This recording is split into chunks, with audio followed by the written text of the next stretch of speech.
هناك أيضا في نوع آخر من البط الكبار على الضفة الثانية أو في زاوية السد. هذا من كبار البط من العمالقة.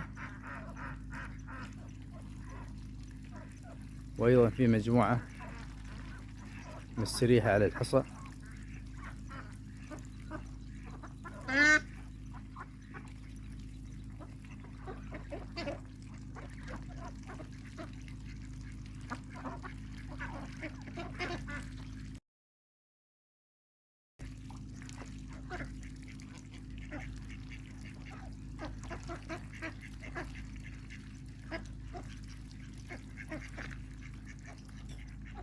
الصراحة يعني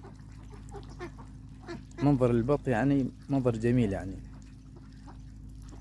يزيد إن المرح والفرح في هذا السد، يعني يعطينا طابع آخر من الجمال.